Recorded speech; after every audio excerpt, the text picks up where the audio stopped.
Praise road. હું Stanley Macwan. મારી YouTube channel Gujarati Bible સ્ટડીમાં તમારું સ્વાગત છે. મારી ચેનલને આજે અત્યારે આગળ તમે સબસ્ક્રાઈબ કરી લો અને ઈશ્વરના જ્ઞાનમાં તમે વધતા જાઓ. જ્યારે લાજરસ બીમાર હોય છે અને માર્થા અને મરિયમ જે લાજરસની બહેનો છે તેઓ અમુક લોકોને મોકલે છે કે જાઓ તમે પ્રભુ ઈસુ પાસે જાઓ અને એને કહો કે લાજરસ બીમાર છે જેની પર તું પ્રેમ કરે છે. પ્રભુ શું લાજરસ તો શું, પરંતુ માર્થા મરિયમ દરેક પર પ્રેમ કરતા હતા. અને જ્યારે આ લોકો આવીને પ્રભુ ઈસુને કહે છે કે ઈસુ કહે છે લાજરસ બીમાર છે અને એની બહેનોએ અમને મોકલ્યા છે, તો એનો અર્થ એવો થયો કે પ્રભુ એ બીમાર છે, ચલો અનાઈને એને સાજો કરી નાખો, તમારી આશા રાખીને બેઠેલા છે. પરંતુ પ્રભુ ઈસુએ એ લોકોને કશો જવાબ ના આપ્યો કે હું આવું છું કે નથી આવતો, ના હા પાડી ના પાડી, કશું નહીં. પેલા બિચારા આમ જોયા કરતા હશે કે પ્રભુ હમણાં કશું કે પણ પ્રભુએ તો કશું કીધું નહીં. એટલે પછી એ લોકો ત્યાંથી નીકળી ગયા. પ્રભુ શું જ જગ્યા પર 2 દિવસ રોકાઈ ગયા. પરંતુ જ્યારે ખબર પડી તો પ્રભુ શું એવું કીધું કે આ લાજરસની બીમારી એવી નથી કે જેથી તેનું મરણ થાય. આ મંદવાળ એવો નથી કે એનું મૃત્યુ થાય. એટલે કે બહુ ભારે બીમારી થોડી છે, જવાની જરૂર છે, થઈ જશે સાજો, એમ જાણે કે પ્રભુ શું કહેવા માગે છે. પરંતુ લાજરસ તો મરી ગયા. જો લાજરસ મરી ગયા અને એ પ્રભુ શુંને ખબર પડી ગઈ કે લાજરસ મરી ગયા, એટલે પ્રભુ શું જીવતો કરવા માટે નીકળ્યા. એનો મતલબ જો પ્રભુ શુંનું કોઈ ના કહે છતાં પ્રભુ શુંને એવું ખબર પડી જતી હોય કે લાજરસ મરી ગયા છે, તો પછી પ્રભુ શુંને એ બી તો ખબર પડી જવી જોઈએ ને કે લાજરસ મરવાનો છે. આ બીમારી નાની નથી, આ બીમારી મોટી છે અને લાજરસનું મરણ થવાનું જ છે. તો પ્રભુ શું એવું કહે છે કે આ બીમારી એવી નથી કે જેનાથી લાજરસનું મૃત્યુ થાય. આ મંદવાળ એવો નથી. તો પ્રભુ શું કેમ એવું બોલ્યા? શું પ્રભુ શું જૂઠું બોલી ગયા છે કે આ બીમારી એવી નથી કે જેનાથી મરી જવાય કે છે? પણ કે આ તો દેવના મહિમાને અર્થે છે, જેનાથી દેવના દીકરાનો મહિમા થાય. તો પ્રભુ ઈસુ ખ્રિસ્ત એ જૂઠું બોલ્યા કે પછી પ્રભુ સાહેબ બોલે છે એની પાસે કોઈ રહસ્ય છે? અને રહસ્ય છે તો એ શું રહસ્ય છે એ જાણવા માટે આ વિડીયોને તમે આખો જુઓ.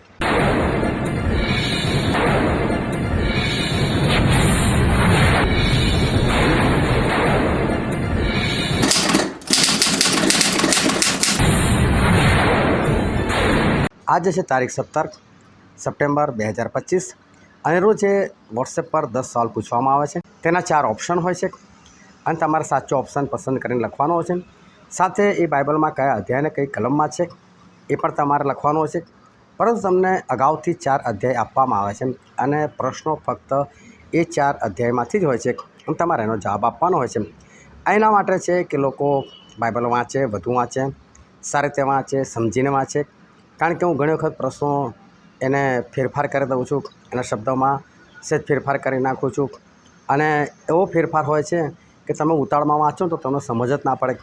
અને હું એટલા માટે કરું છું કારણ કે બાઇબલની અંદર જે ઈશ્વરે વચનો આપેલા છે એ વચનોને બહુ સારી રીતે, શાંતિથી, યોગ્ય રીતે સમજવાની જરૂર છે. કારણ કે હું વારંવાર વાત કરું છું મૂસાની, કે મૂસાએ સહેજ સાંભળવામાં ભૂલ કરી અને લાકડી નથી મારવાની, પાણી માગવાનું હતું અને લાકડી મારી દીધી. આના કારણે કેટલી મોટી ખોટ ગઈ એમને.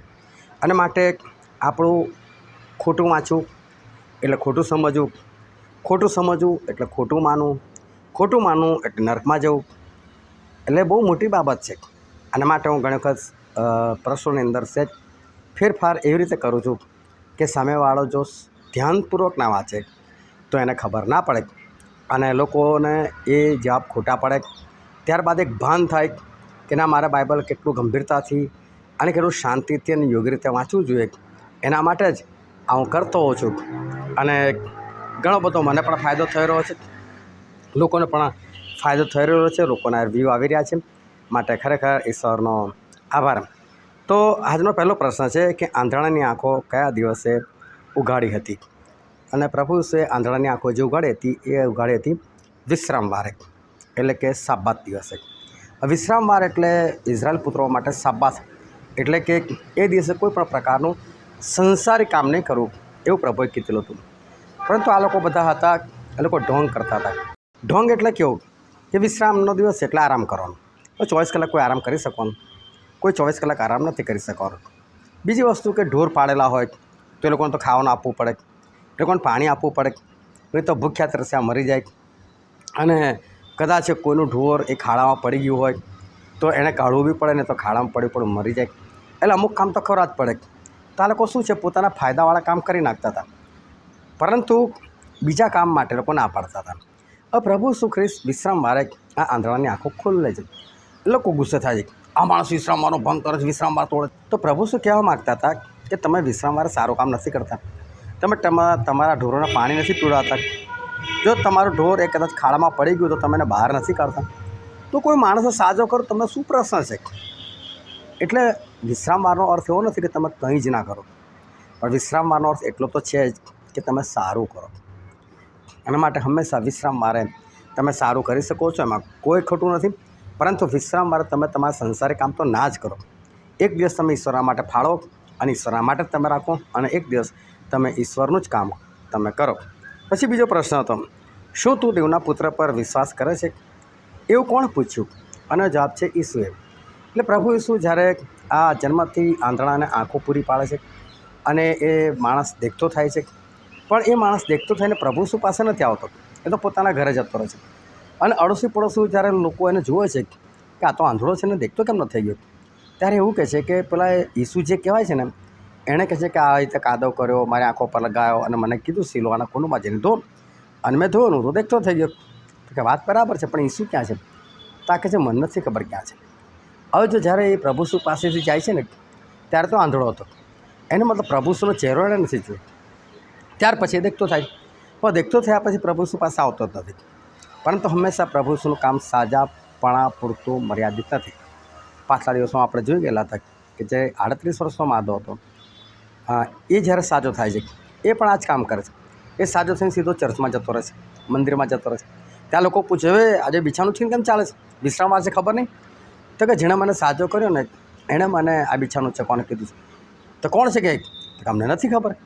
વિચાર કરો, 38 વર્ષ પછી જે માણસ સાજો થતો એણે પ્રભુ પાસે ના આવવું જોઈએ, એણે પ્રભુ પાસે આવીને આભાર ના માનવો જોઈએ. એ જ રીતે આ જન્મથી આંધળો એ પણ પ્રભુ ઈસુ પાસે નહોતો આવ્યો. એટલે એણે પ્રભુ ઈસુ ઓળખતો તો ખરો કે ઈસુ કહેવાય છે ને એણે મને સાજો કર્યો, પણ ઈસુ દેખાય છે કેવા એ તને ખબર જ નથી. કેમ કે પ્રભુ ઈસુ જોવા આવ્યો જ નથી, એને તો બીજું બધું જોવા લાગ્યો.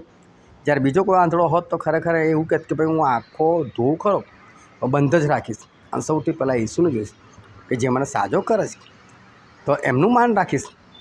પણ તો આ માણસને તો એ બી નથી ખબર કે ઈસુ ક્યાં છે. પછી પ્રભુ ઈસુ એને મળે છે સામેથી, અને પ્રભુ ઈસુને મળીને કહે છે કે શું તું દેવના પુત્ર પર વિશ્વાસ કરે છે? તો આંધળો કહે છે એ કોણ છે કે હું એની પર વિશ્વાસ કરું? ત્યાં પ્રભુ કહ્યું, હું છું ભાઈ જે તારી આંખો ખોલીને, એ હું ઈસુ, હું દેવપુત્ર છું, મારી પર વિશ્વાસ કર તો તું આકાશના રાજ્યમાં જઈશ. અને માટે પ્રભુ ઈસુ હંમેશા એ 38 વર્ષથી જે માદો હતો એને પણ મળીને જ કીધું કે ભાઈ સાજો થવો છો, હવેથી પાપ ના કર. આને પણ કીધું કે દેવના પુત્ર પર વિશ્વાસ કર. બસ સાજો થયા પછી તું પાછો નરકમાં જ જાય, એ પ્રભુની ઈચ્છા નથી. ઈશ્વર લોકોને સાજા કેમ કરે કે જેથી કરીને લોકો સાજા થયા પછી ઈશ્વરના માર્ગમાં ચાલે અને આકાશના રાજ્યના વારસદાર થાય. આ ઈશ્વરનું મુખ્ય કાર્ય છે અને એ તમારે કરવું જોઈએ. પછીનો પ્રશ્ન છે ત્રીજો, તેઓને જીવન મળે અને તે પુષ્કળ મળે માટે કોણ આવ્યો છે? તો પ્રભુ શું કહે છે કે ચોર ચોરી કરવા, મારી નાખવા, નાશ કરવા સાહેબ બીજો કોઈ મતલબથી આવતો નથી, પરંતુ તેઓને જીવન મળે અને તે પુષ્કળ મળે માટે હું આવ્યો છું. એટલે પ્રભુ શું કહે છે કે શૈતાન જે છે ને, એ તો ચોરી કરવા માટે આવે છે, મારી નાખવા માટે આવે છે, નાશ કરવા માટે આવે છે. તમે જો તમે ગમે એટલા પૈસા કમાઓ, પણ જે દિવસ તમારો પગાર થવાનો હોય ને, એ દિવસ અચાનક તમારા જીવનમાં એવો ખર્ચો આવી જાય ને કે તમારા બજેટની પથારી ફરી જાય. ઘણી વખત તમે નક્કી કરો કે આ મહિને તો પગાર આવશે એટલે હું આ કરીશ, પેલું કરીશ, ફલાણું કરીશ, ઢીકણું કરીશ, બધા પ્લાન બનાવીને બેસો, આટલું અનાજ લઈશ, આટલું તેલ લઈશ, આમ કરીશ, તેમ બધા પૈસા બચેલા છે એનાથી ફલાણી વસ્તુ વસાઈશ. પરંતુ જે દિવસ તમારો પગાર આવે ને, એ જ દિવસે કાંઈ એની આગળ પાછળ એવા તમારા જીવનમાં એક ઘટના બની જાય ને કે તમારા પૈસા જતા રહે અને તમને એવું લાગે હા સારું છે મારી પાસે પૈસા છે તો આ કામ પૂરું કરું છું. ના, આ ખોટા ખર્ચા એ ખોટી રીતે આવ્યા છે, એ શૈતાન લાવ્યો છે. એ થોડો તમને દેખાય છે, એ ચોર થોડો દેખાય છે. એ ચોરી જાય તમારા પૈસા, એ લૂંટી જાય તમારા પૈસા, એ નાશ કરી નાખે છે તમારો સમય. મેં કેટલાય લોકોને સાંભળાય, મારી પાસે સમય નથી, મારી પાસે સમય નથી. અને જેટલા બી આવું કહે છે ને મારી પાસે સમય નથી, આ બધા સદંતર જુઠ્ઠા. કેમ? બીમાર પડે ત્યારે કેવા હોસ્પિટલમાં એડમિટ થઈ જાય છે, ત્યારે એવું કહે છે કે ના મારી પાસે સમય નથી એટલે હું હોસ્પિટલમાં એડમિટ નહીં થઉં.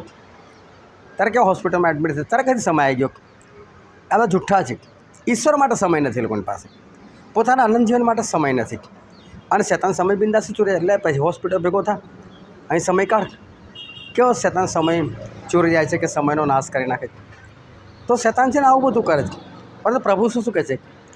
તેઓને જીવન મળે અને તે પુષ્કળ મળે માટે હું આવ્યો છું. તો પ્રભુ શું તો આપણને જીવન આપે છે, અને એ બી જીવન કેવું? પુષ્કળતાનું જીવન. પુષ્કળતાનું જીવન એટલે લોકોને ખબર જ નથી. લોકો પુષ્કળતાનું જીવન એટલે કોને સમજે છે? તમે 80, 90, 100 વર્ષ જીવો ને એને, એટલે એ પુષ્કળતાનું જીવન નથી. ભલે તમે ઓછું જીવો પરંતુ સારું જીવન જીવો. તમે ઢસડાતા હોસ્પિટલોમાં જઈને ધક્કા ખાઈને ગોળીઓ પર તમે જીવતા હોય, તમે બહુ સારું કમાતા હો, પરંતુ તમે 40-42 રૂપિયા કિલો જે ખાંડ છે એ તમે ના ખાઈ શકતા હોય, તમને ડાયાબિટીસ હોય, તો શું તમે આવી રીતે 70-80 વર્ષ જીવો? આને આશીર્વાદિત જીવન કહેવાય? આને પુષ્કળતાનું જીવન કહેવાય? તમને બ્લડ પ્રેશર હોય અને તમે 15-20 રૂપિયા કિલોવાળું મીઠું તમે ના ખાઈ શકતા હોય, શું આને પુષ્કળતાનું જીવન કહેવાય? શું આને આશીર્વાદિત આયુષ્ય કહેવાય? કશું નહીં. તમને થાઇરોઇડ હોય, તમને હાર્ટ પ્રોબ્લેમ હોય, તમને કોલેસ્ટેરોલ હોય, તમે અમુક ખોરાકો ના ખાઈ શકતા હોય, શું ફાયદો તમારા જીવનનો? આ પુષ્કળતાનું જીવન નથી. પુષ્કળતાનું જીવન એટલે લાંબુ આયુષ્ય હોય કે ના હોય, પણ જોરદાર આયુષ્ય હોય. તમે દોડતા, ઉછળતા, કૂદતા જો, કોઈ ગમે તે આપે ને મીઠાઈ આપે, લાવો, હજુ લાવો, કોઈ વાંધો નહીં. દિવસમાં તમે 2 વખત ચાક, 10 વખત આપો, કોઈ વાંધો નહીં. કોઈ એસિડિટી નથી થતી, કોઈ છાતીમાં બળતરા નથી થતી, તમને કોઈ બ્લડ પ્રેશર નથી. તમે ગમે તેટલું મીઠાના ફાંકા મારી શકો, તમે ખાંડના ફાંકા મારી શકો. આને કહેવાય પુષ્કળતાનું જીવન, જેમાં તમને કોઈ દુઃખ નથી, કોઈ સંતાપ નથી, કોઈ બીમારી નથી. અને પ્રભુ આવું જીવન આપે છે. પણ તમારે ક્યાં જોઈએ છે? તમારે તો પૈસા કમાવા છે, ઈશ્વરને સમય નથી આપવો, બાઇબલ વાંચ્યું નથી, પ્રાર્થના કરી નથી, અને તમને એવું લાગે મને તો બ્લડ પ્રેશર છે ને તો ઈશ્વર મને સાચે છે. એટલે ઈશ્વર સાચવતા નથી, તું ગોળીઓ ખાઈને જીવે છે.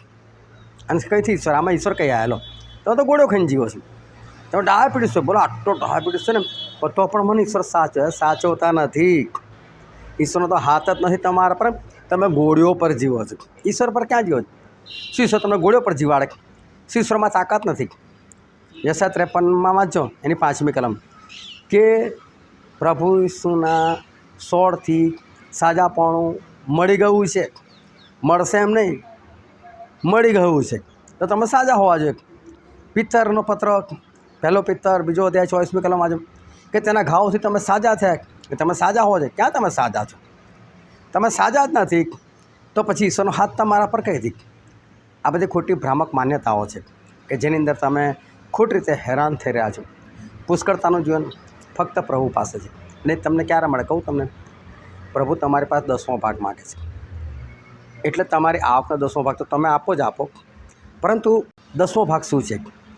માથી 23મો અધ્યાય 29મી કલમ, કે તમે જીરાનો, તમે સુવાનો, એ બધાનો તો તમે 10મો ભાગ આપો છો, પરંતુ તમે ન્યાયપણું, તમે દયા, તમે વિશ્વાસ, આ બધું પડતું મૂક્યું છે.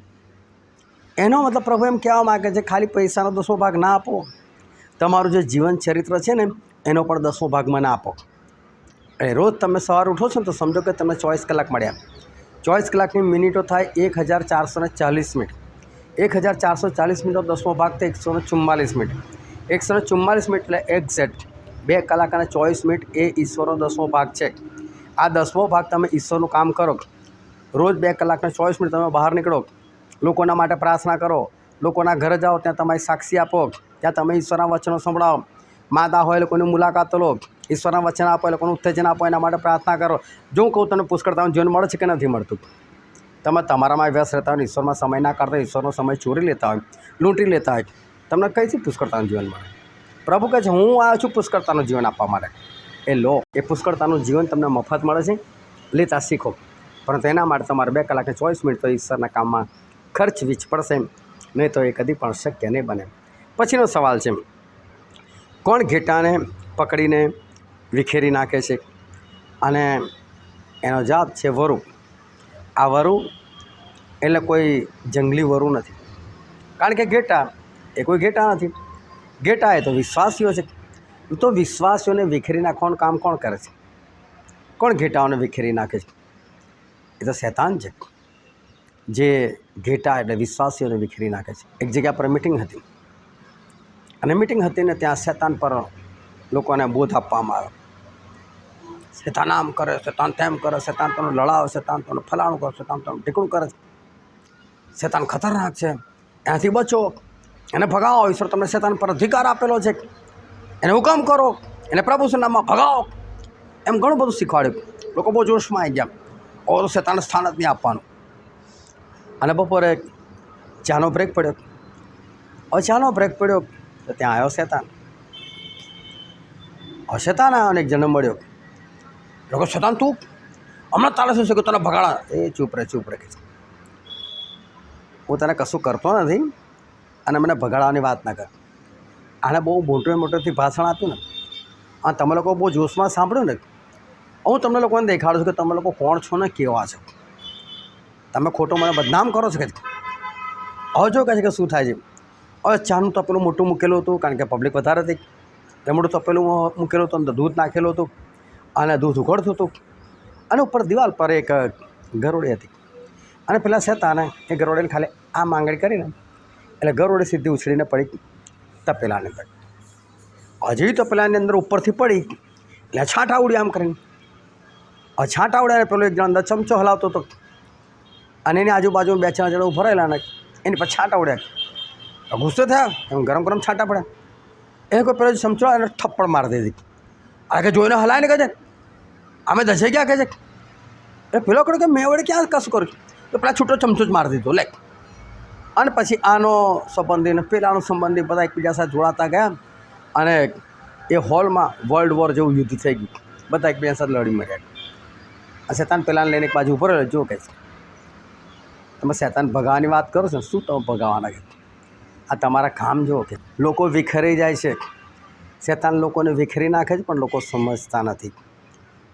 આજે લોકો નથી ખબર પડતી, પણ સાલ્વેશન આર્મી મંડળી, મેથડિસ્ટ મંડળી, બ્રધરન મંડળી, રોમન કેથલિક મંડળી, પેન્ટિકોસ્ટલ મંડળી નથી બધા વિખેરાઈ ગયા.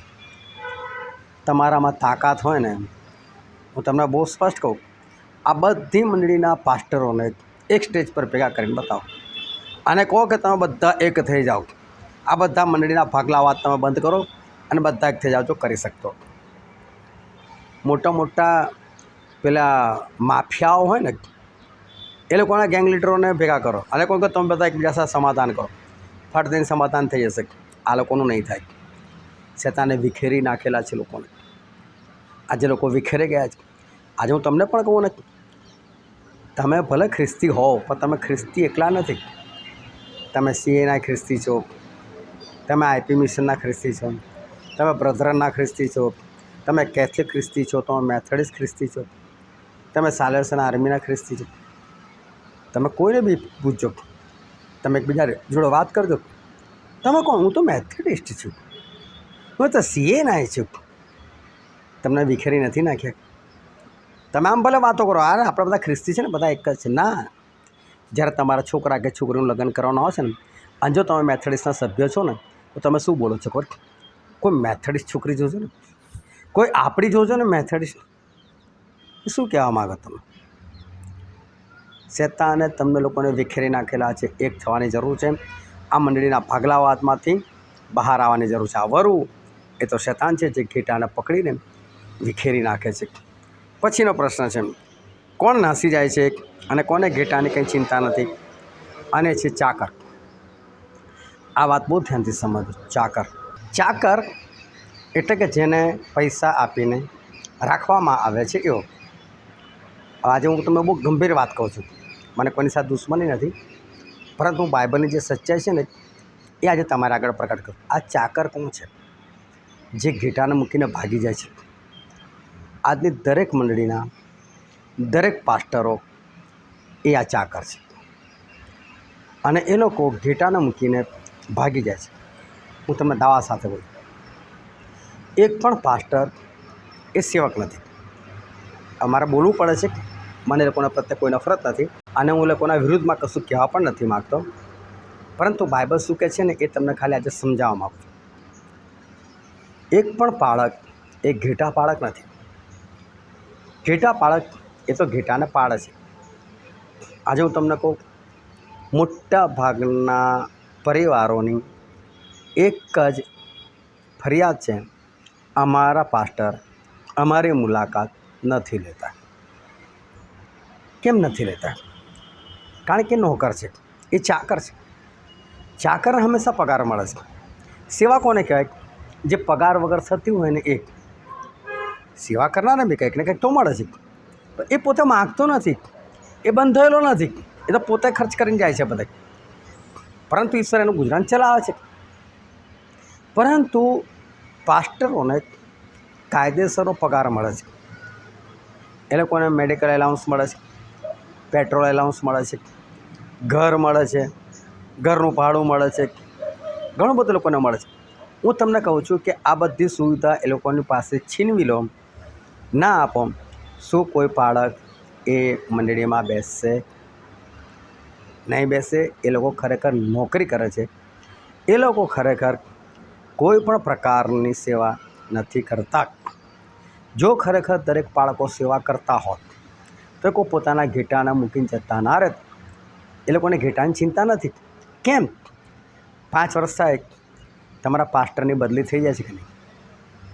અને તમારા પાસ્ટરની બદલી થઈ જાય પછી એ તમને છોડીને બીજી જગ્યા પર જતા રહે છે કે નહીં?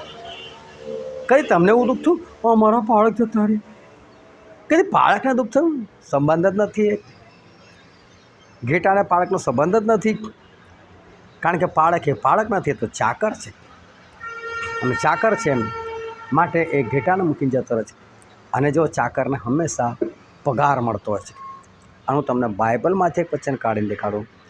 મીખા પ્રબોધકનું પુસ્તક, તેના 3 અધ્યાય અને 11મી કલમ બહુ ખતરનાક કલમ છે. તેના નેતાઓ લાંચ લઈને ઇન્સાફ કરે છે, ને તેના યાજકો પગાર લઈને બોધ કરે છે, ને તેના પ્રબોધકો પૈસા લઈને જોશ જુએ છે. એમ છતાં પણ તેઓ યહોવા પર આધાર રાખે છે અને કહે છે, શું યહોવા આપણી સાથે નથી? આપણા પર કોઈ પણ આપત્તિ આવશે નહીં. સાંભળ્યું? સમજ્યા? તેના યાજકો પગાર લઈને બોધ કરે છે. આ ઈશ્વરને પસંદ જ નથી કે પગાર લઈને તમે ઉપદેશ કરો. બીજા બી જેટલા સેવકો છે જે લોકો પૈસા લઈને મિટિંગો કરવા માટે આવે છે. ઘણા બધા મોટા મોટા પાસ્ટરો છે, તમારે એમને બોલાવવા હોય ને તો તમારે એમની ફી ચૂકવવી પડે. અને પછી તમે જબરદસ્ત ચમત્કાર થાય, પણ બધું તમને કહું, બધું ઈશ્વર તરફથી નથી.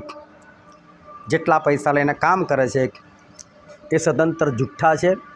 એવા લોકોની મિટિંગમાં જવું નહીં અને એવા લોકોને બોલાવવા નહીં. તમારા યાજકો પગાર લઈને બોધ કરે છે અને પછી પણ શું કહે? શું યહોવા આપણી સાથે નથી? આપણે પર કોઈ વિપત્તિ નહીં આવે. તું પગાર લઈને બોધ કરે, છાનો માનો બેસ એક બાજુ, એમ પ્રભુ કહે છે. તું પગાર લઈને બોધ કરે, તારી જોડે હું નથી. પગારધારીઓ સાથે ઈશ્વર નથી. આ વાત માનવી રહી. આ બાઇબલની અંદર છે. મેં તમને પહેલાં પણ કીધું, મારું બોલવું ખરેખર બહુ કડક હોય છે અને કડવું હોય છે, પરંતુ હું બાઇબલની બહારથી કદી નથી બોલતો. મારો વિરોધ લોકો કરી શકે, બાઇબલથી નહીં કરી શકે. બાઇબલથી મને કોઈ નહીં હરાવી શકે, કારણ કે બાઇબલમાં જે છે એ જ હું બોલતો હોઉં છું. અને માટે ધ્યાનથી સમજો કે આ છેલ્લા સમયની અંદર આ બધી વાતો આપણે સમજવી, જાણવી અને આઝાદ થવો બહુ જરૂરી છે. પછીનો પ્રશ્ન છે, જેથી મરણ થાય એવો આ શું નથી, પણ તે દેવના મહિમાને અર્થે છે. અને એનો જવાબ છે મંદવાડ. અને આ લાજરસને વિશે વાત હતી જે શરૂઆતમાં મેં તમને કીધી કે પ્રભુ શું કેમ એવું કહે છે કે આ મંદવાડ એવો નથી કે જેનાથી લાજરસનું મરણ થાય, પણ દેવના મહિમાને અર્થે છે. પણ લાજરસ તો મરી જાય છે. જો મરવું એનો અર્થ અલગ છે, કારણ કે મરવાનો અર્થ એવો છે જેટલા મરી જાય છે ને એ બધા નરકમાં જવાના છે. પણ જે પ્રભુમાં મરે છે ને એ લોકોને બાઇબલ શું કહે છે, હું તમને બાઇબલમાંથી જ વાંચીને દેખાડું. યુહાન 11 અને 11મી કલમ. તેણે એ વાતો કહી અને ત્યાર પછી તે તેઓને કહે છે કે આપણો મિત્ર લાજરસ ઊંઘી ગયો છે, પણ હું તેને ઊંઘમાંથી જગાડવા સારું જવાનો છું. જો લાજરસ માટે એવું ના કીધું કે લાજરસ મરી ગયો છે, પણ એવું કીધું તે ઊંઘી ગયો છે. અને જ્યારે કોઈ વ્યક્તિ પ્રભુમાં મરી જાય, પ્રભુમાં રહીને મરી જાય, દારૂ પીને નહીં, બીડીઓ પીને નહીં, લડાઈ ઝઘડા કરીને નહીં, ક્રોધ કરીને નહીં, વ્યભિચાર કરીને નહીં, આ તો બધા મરી જ જાય છે. આ તો નરકને માટે ઉઠશે. પછી પ્રભુમાં મૃત્યુ પામે છે એને પ્રભુ શું કહે છે? ઊંઘી ગયા છે. એટલે બાઇબલમાં ઘણી જગ્યાએ આ શબ્દો આપણે ઊંઘી ગયા, ઊંઘી ગયા, ઊંઘી ગયા. કોના માટે? જે લોકો પ્રભુમાં છે. પાઉલ પ્રેરિત બી કહે છે ઊંઘી ગયેલા વિશે તમે અજાણ્યા રહો એવી મારી ઈચ્છા નથી. એટલે ઊંઘી જવું એનો મતલબ કે સ્વર્ગ માટે ફરી પાછું ઉઠાડવામાં તમને આવશે. એટલે ઊંઘી ગયા, આપણે રાત્રે ઊંઘી જઈએ છીએ તો કોઈ એવું કહે છે આ મરી ગયો છે. તો પ્રભુ શું કહે છે? આ મંદવાળ એવો નથી કે જેનાથી લાજરસ મરી જાય. એટલે લાજરસ છે ને ઊંઘશે, મરી નહીં જાય. પ્રભુ શું એ કહેવા માગતા હતા? પણ તો ઘણી વખત લોકોને એવું લાગે શું પ્રભુ શું જુઠ્ઠું બોલ્યા? ના, પ્રભુ શું કહેવા માગતા હતા કે લાજરસનો વિશ્વાસ જોરદાર છે અને લાજરસ છે ને વિશ્વાસ કરતાં કરતાં મરી જશે પણ બીજી કોઈ જગ્યાએ નહીં જાય. હવે જો પેલા લોકો જે લોકો બોલાવા ગયેલા ને એ લોકો પાછા આવી ગયા હશે અને પાછા આવ્યા છે ને એટલે મારથા મરે વહેલા બહાર નીકળ્યા છે. ઈસુ હશે પાછળ, દૂર સુધી આમ નજર નાખી હશે. એટલે ઈસુ દેખાતા નહીં. એટલે ભાઈ ઈસુ તો કે ભાઈ એ તો નથી. તો કે એમણે શું કીધું? ના પાડી. તો પેલા લોકો કહે ભાઈ ના નથી પાડી, ના નથી પાડી તો દેખાયા નથી. તો કે હા ભાઈ કશું બોલ્યા જ નહીં. પછી અમે તો આવતા રહ્યા. આ વાત છે ને લાજરસ બી સાંભળે છે. હવે લાજરસની બીમારી વધતી જાય છે. પ્રભુ શું જ્યાં હતા ત્યાં જ 2 દિવસ રોકાઈ જાય છે. પછી કે ચલો આપણે યહૂદિયા જઈએ. એટલે યહૂદિયા જવાની વાત કરે છે. અને જ્યારે પ્રભુ શું આવે છે ત્યારે તો લાજરસના દફન થયા ને બી 4 દિવસ વીતી ગયેલા. એટલે પ્રભુ એક્ઝેક્ટ કેટલા દિવસ પછી આવે છે તો ખબર જ નથી. લાજરસ કેટલા દિવસ જીવીને મરી જાય છે એ પણ આપણને ખબર નથી, કારણ કે બાઇબલમાં લખ્યું નથી. પરંતુ બહેનો જોયું હશે કે ઈસુ નથી આવતા. કદાચ સાંજ સુધી રાહ જોઈ હશે, કદાચ બીજા દિવસ સુધી રાહ જોઈ હશે. અને લાજરસની બીમારી વધી હશે. એટલે લાજરસને શું કીધું છે? ચાલો ભાઈ લાજરસ આપણે વૈદ્ય પાસે જઈએ, ચાલો ભાઈ આપણે હકીમ પાસે જઈએ. અને લાજરસ શું બોલતા? મારે નથી આવવું, પ્રભુ ઈસુ આવશે, મને સાજો કરશે. બોલાતું પણ નથી. માંડ માંડ બોલે છે, ધીરે ધીરે બોલે છે. કારણ કે લાજરસને શું ખબર છે? પ્રભુ છે ના નથી પાડી. ના નથી પાડી એટલે આવશે. એક જ વિશ્વાસ, આવશે પ્રભુ શું. બીજો દિવસ, ત્રીજો દિવસ, હવે તો લાજરસથી બોલાતું પણ નથી. હવે લાજરસે માંડ માંડ હાથથી આમ કર્યું છે, નહીં જવું, નહીં જવું. અને પ્રભુ શું આવે છે. અને પ્રભુ શું માર્થાની સાથે વાત કરે છે. અને માર્થાને એક સવાલ કરે છે, જો કોઈ મારી પર વિશ્વાસ કરે છે તે જો કે મરી જાય તો પણ સજીવન થશે. આ શબ્દો પ્રભુ છે. મારી પર જે વિશ્વાસ કરે છે તે જો કે મરી જાય તો પણ સજીવન થશે. એનો મતલબ પ્રભુ ઉપર વિશ્વાસ કરતાં કરતાં મરો ને તો તમને કોઈ પણ સજીવન કરે. પણ તમે દવાખાને જઈને મરો ને એને કોઈ જીવતો ના કરે. એટલે જીવતું થવું હોય તો પછી પ્રભુ પર વિશ્વાસ કરતાં કરતાં મરી જવાનું. ભલે 4 દાડા પછી પણ પ્રભુ આવે ખરા, પ્રભુ ઉઠાડે ખરા, ચોક્કસ, આ જરૂર. પરંતુ આપણો વિશ્વાસ જરૂરી છે. અને માટે આ લાજરસ વિશ્વાસ કરતાં કરતાં મૃત્યુ પામ્યા ને માટે પ્રભુ એને જગાડ્યા. અને એટલે પ્રભુએ કીધું કે આ મંદવાળ એવો નથી. એમને લાજરસ પર વિશ્વાસ હતો કે લાજરસ મરી નહીં જાય, લાજરસ ઊંઘી જશે ખરો. પછીનો સવાલ છે, કોણે કહ્યું કે આપણે પણ જઈએ અને તેની સાથે મરી જઈએ? અને હતા થોમા, જે દિદુમસ કહેવાય છે તે. હવે જ્યારે પ્રભુ શું યહૂદિયા જવાની વાત કરે છે ને તો યહૂદિયામાં પ્રભુ શું પથ્થરે મારવા માટે લીધેલા. તો બધા શિષ્યો કહે છે યાર પ્રભુ કઈ જવાની વાત કરો? એ તો બધા પથ્થરે મારવાની વાત કરતા. આમ થોમાનું નામ લોકો શાના માટે યાદ કરે છે? કેમ કે થોમા અવિશ્વાસી. થોમાએ વિશ્વાસ નહોતો કર્યો. એ કહે છે ને કે હું તો એના હાથની અંદર જ્યાં ખિલ્લાઓ મારે ત્યાં આંગળી નાખું, છાતીમાં જ્યાં ભાલો માર્યો ત્યાં હાથ નાખું અને પછી જ માનું. અને ત્યારે લોકો એ વાત યાદ કરીને કહે છે કે થોમા અવિશ્વાસી. પર જ્યારે ચેપ્ટર આવશે ને ત્યારે બાબત પણ હું તમને સમજાવીશ કે થોમા અવિશ્વાસી નહોતા પણ જબરજસ્ત વિશ્વાસી હતા. પરંતુ લોકો વચન નથી સમજી શકતા. જો થોમા શું કહે છે, અલા ભલે પથ્થર મારતા હતા, ચલો આપણે જે એમની સાથે એ મરશે તો આપણે મરી જઈશું. જો મરવા સુધીનો વિશ્વાસ છે આ થોમાને. તો એ થોમા મરવા માટે તૈયાર થયા છે. થોમા જેવા તેવા હતા. આજે ગુજરાતીઓ કદી પણ પોતાના છોકરાનું નામ થોમા નથી રાખતા. પછીનો સવાલ છે કે જો તું વિશ્વાસ કરશે તો તું શું જોશે? અને એનો જવાબ છે દેવનો મહિમા. જ્યારે કબરે જાય છે લાજરસની અને પ્રભુ શું કહે છે? આ પથ્થર ખસેડો કે છે. કેમ? કારણ કે લાજરસ બહાર આવનાર છે. પથ્થર ખસેડો. એટલે પેલી માર્થા જોશથી બૂમ પાડે, ઓ પ્રભુ નહીં, હવે તો ગંધાતો હશે કે છે. અને ત્યાં પ્રભુ છે ને ફરીને કહે છે મારા સામે તને નથી કીધું કે જો તું વિશ્વાસ કરશે તો દેવનો મહિમા જોશે? કેમ ફાલતુ વાતો કરે? એ ધમકાવે છે જો તું વિશ્વાસ કરશે તો દેવનો મહિમા જોશે. આ લોકોને દેવનો મહિમા જ નથી ખબર.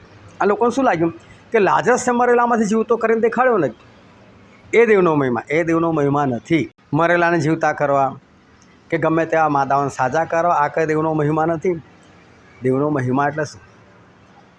તમારો મહિમા એટલે શું?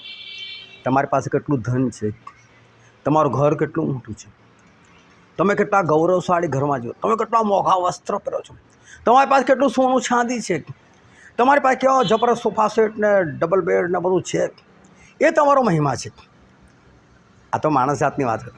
ઈશ્વરનો મહિમા કેવો હોય? એ ઈશ્વરનું નવું યરુશાલેમ જેના રસ્તા ચોખ્ખા સોનાના છે, નિર્મળ કાચ જેવા છે, જેના એક એક દરવાજા એક એક મોતીના મૂલ્યવાન મોતીના બનેલા છે, જેના પાયા મૂલ્યવાન પથ્થરના છે. અદ્ભુત નવું યરુશાલેમ બને, જોરદાર. અને એ દેવનો મહિમા છે કે જ્યારે તમે ત્યાં દેવને મોટા રાજ્યાસન પર બેઠેલા જોશો, પ્રભુ શું ત્યાં બેઠા હશે, 24 વડીલો એ દંડવત કરતા હશે. એ કેટલો અદ્ભુત નજારો હશે. એની વાત કરે છે પ્રભુ. જો તું વિશ્વાસ કરશે દેવનો મહિમા જોશે. ત્યાં તો બધા ફરોશીને બધા હતા, કેટલા યહૂદીઓ ત્યાં ભેગા થયેલા, એ લોકો બધા લાજરસને જીવતો જોયો. આ થોડો દેવનો મહિમા, એ બધા વિશ્વાસી હતા ના. જો તું વિશ્વાસ કરશે દેવનો મહિમા જોશે.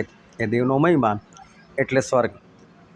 એ તમે વિશ્વાસ કરીને વિશ્વાસમાં ચાલશો તો તમે આકાશના રાજ્યના વારસદાર બનશો, એમ પ્રભુ કહેવા માગે છે. પછીનો સવાલ છે, દેવ તરફથી થતી પ્રશંસા કરતાં તેઓ માણસોના તરફથી થતી શાને વધારે ચાહતા હતા? અને એનો જવાબ છે પ્રશંસા. જ્યારે પ્રભુ ઈસુ ખ્રિસ્તે જન્મથી આંધળાને આંખો પૂરી પાડી, એ કિસ્સો એટલો બધો ચર્ચો જેની કોઈ હદ જ નહીં. અને ઘણા બધા સભાસ્થાનના અધિકારીઓ હતા ને, એ લોકોએ પણ પ્રભુ ઈસુ પર વિશ્વાસ કર્યો, પરંતુ કબૂલ ના કર્યું કે ઈસુ અમે તમારી પર વિશ્વાસ કરીએ. હવે તમે ગમે એટલો વિશ્વાસ કરો ને, પણ તમે પ્રભુ ઈસુને કબૂલ ના કરો તો તમે સ્વર્ગમાં ના જઈ શકો. હા, ઈસુ એટલે જોરદાર, ઈસુ એટલે સરસ, પણ તમે લોકોને આગળ નથી કબૂલ કરતા. ભાઈ ઈસુ જોરદાર છે, હું પણ એની પર વિશ્વાસ કરું છું. તમે સ્વર્ગમાં ભૂલથી બી ના જઈ શકો. કારણ કે એક કલમ તમને વાંચીને જ બતાવું. રોમનોનો પત્ર 10મો અધ્યાય 9મી અને 10મી કલમ. જો તું તારે મોઢે ઈસુને પ્રભુ તરીકે કબૂલ કરીશ અને દેવે તેને મુએલામાંથી પાછો ઉઠાડ્યો એવો વિશ્વાસ તારા અંતઃકરણમાં રાખીશ તો તું તારણ પામીશ. કારણ કે ન્યાયપણાને અર્થે અંતઃકરણથી વિશ્વાસ રાખવામાં આવે છે ને તારણને અર્થે મોંથી કબૂલાત કરવામાં આવે છે. તું વિશ્વાસ કરીશ અને કબૂલ કરીશ તો તારણ પામીશ.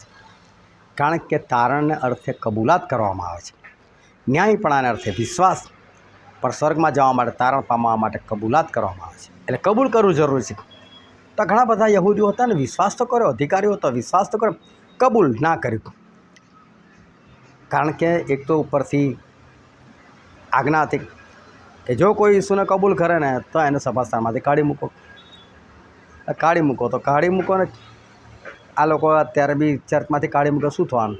સ્વર્ગમાંથી તમને કોઈ કાઢી શકવાનું? કોઈ નથી કાઢી શકવાનું. અને માટે આ લોકો આવી ધમકી આપ્યા કરે છે. પરંતુ હું તમને કહું છું કે આ લોકોએ કબૂલ ના કર્યું. કેમ? કારણ કે આ લોકોને માણસોથી જે પ્રશંસા મળતી હતી ને એ જોઈતી હતી. કારણ કે તમે પ્રભુ ઈસુને કબૂલ કરો ને એનો અર્થ નથી કે અહીંયા લોકો તમારી પ્રશંસા કરશે. લોકો તો કે જોને પેલો ભગતરો ચાલ્યો, જોને પેલી ભગતરી ચાલી, 900 ચૂહે ખાકે બિલ્લી હચકો ચાલી, તો ઘણું બધું કહેશે. પ્રશંસા કોણ તમારી કરશે? ઈશ્વર કરશે. અને આપણને એ પ્રશંસાની જરૂર છે. અને પછીનો સવાલ છે કે કોની આજ્ઞા અનંત જીવન છે? અને એનો જવાબ છે બાપની, એટલે કે આપણા આકાશમાંના બાપની. આજ્ઞા કોણ આપે? જે આજ્ઞા પ્રમાણે જીવતું હોય ને જ. જે માણસ ચોરી કરતો હોય ને એના કહે છે કે ભાઈ ચોરી ના કરો. એને એક વાર્તા પહેલાં સાંભળેલી કે પેલા સંત પાસે એની મા એક છોકરાને લઈને જાય છે કે સંતજી આ મારો છોકરો છે ને ગોળ બહુ ખાય છે. તો કહે ને કે આવતા અઠવાડિયે લાવજો કે. બીજા અઠવાડિયે જાય છે તો કે બેટા ગોળ ના ખાતો, બહુ ગોળ ખાવો સારું. એટલે એની મા આકડે આટલું જ કહેવું હતું તો ગયા અઠવાડિયે કેમ ના કીધું, આજે બીજો તકો કેમ ખવડાવે? ત્યાં સંતે કીધું ગયા અઠવાડિયે હું જ ખાતો હતો ભાઈ ગોળ. આને કઈ રીતે કહું? એટલે આજ્ઞા એ આપી શકે છે જે આજ્ઞા પાળે છે. પણ આજના લોકો તો ગમે તે કરી શકે, પણ આપણા ઈશ્વર આજ્ઞા આપે છે એ અનંત જીવન છે, કારણ કે એમની પાસે અનંત જીવન છે અને માટે એમની પાસે આજ્ઞાઓ પણ અનંત જીવનને લગતી છે. તો આ રીતે પ્રશ્નો પૂછીને એની સમજૂતી આપવામાં આવે છે. બાઇબલના જ્ઞાનમાં વધારો થાય છે અને આપણે અનંત જીવનના વારસદાર બની શકીએ છીએ. માટે તમે જો આમાં જોડાવા માગતા હોય અને બીજાઓને પણ જોડવા માગતા હોય તો તમે મારા ફોન નંબર પર વોટ્સએપ પર તમે એટલું લખીને મોકલી શકો છો કે નામ, સરનામું અને મારે આ પ્રશ્નોત્તરીમાં ભાગ લેવો છે, તો તમારું નામ એડ કરી દેવામાં આવશે. આવતીકાલથી તમને પણ પ્રશ્નો મોકલવામાં આવશે. પરંતુ શરત એક છે કે તમારે રોજે જવાબ આપવાના છે. કદી કદી આપવા હોય તો જોડાશો નહીં, એવાનું હું રાખવા માગતો નથી, કારણ કે આ મહેનતનું કામ છે અને મહેનત ગમે તેવા લોકો માટે નથી કરવાની, પણ જે લોકો ખરેખર ગંભીર છે એ લોકોના માટે જ કરવાની છે. તો પ્રભુ તમને આશીર્વાદ આપે. આમેન.